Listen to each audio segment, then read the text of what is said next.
None turi wa 10 Gicurasi, turembaza abatagatifu Solange, Epimaki, Goridiyani na mutagatifu Izidori umuhinzi. Mukorani Dani ya Lumen TV. Reka tuvuge ku mateka ya mutagatifu Solange wahuye Imana.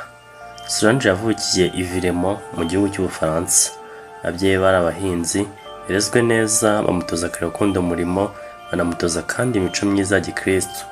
Mu nzira ajya kuvoma cyangwa aragiye amatungo, isengesho ryabaga rimuri ku mutima, dore ko mu gihe cye hari ubukristo bukomeye cyane ko Imana bwari butarahabwa intebe.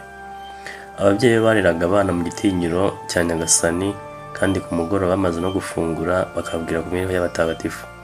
Solange afite imyaka 7 nibwo yumvise ijwi rimubwira iti ngwino tuzibanire ubuziraherezo.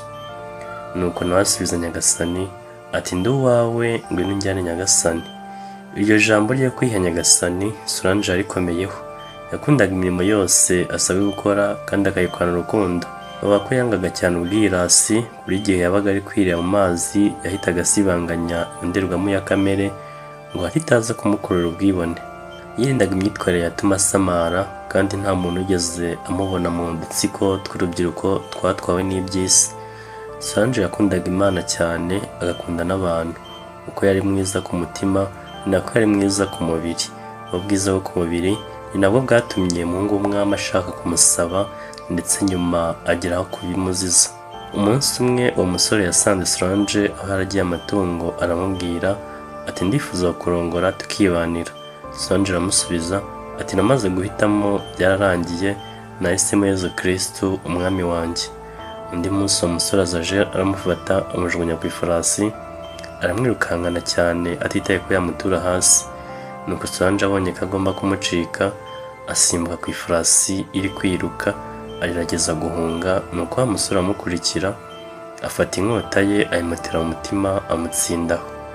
Ngiyi imipfire y'Isugi yahowe Kristo. Baba ko umubiri we wakomeje gukora ibitangaza byinshi aho Iberi yapfiriye, ndetse n'ahandi henshi bamwiyambazaga.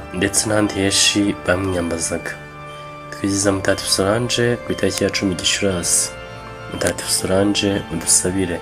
Reka tugaruke no ku mateka ya mutagatifu Yohani wa Avila. Mutagatifu Yohani wa Avila, umusaserodoti, ku wa 31 Gicurasi mu mwaka w'1970 niho Papa Paul wa gatandatu yashyize Yohani wa Avila mu rwego rw'abatagatifu.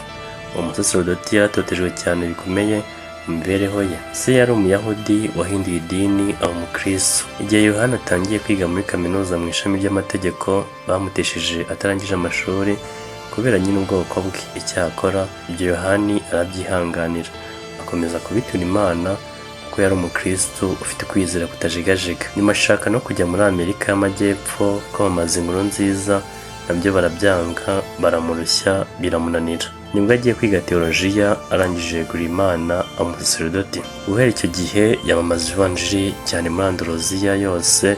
Uwo murimo awukora imyaka igera ku 10. Yahinduye abantu benshi bakunda Kristo, abandi nabo bari barataye bagarukira ukwemera. Byabishobozwaga n'imyifatire ye itagira amakemwa, yayitagatifuzaga, akicisha bugufi, bigakubitiraho rero n'inyigisho ze nziza ziboneye.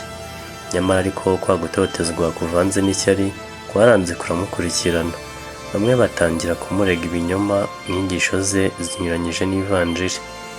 Ariko kandi ibitabo byiza yanditse byatumye arushaho kumenyekana no gukundwa.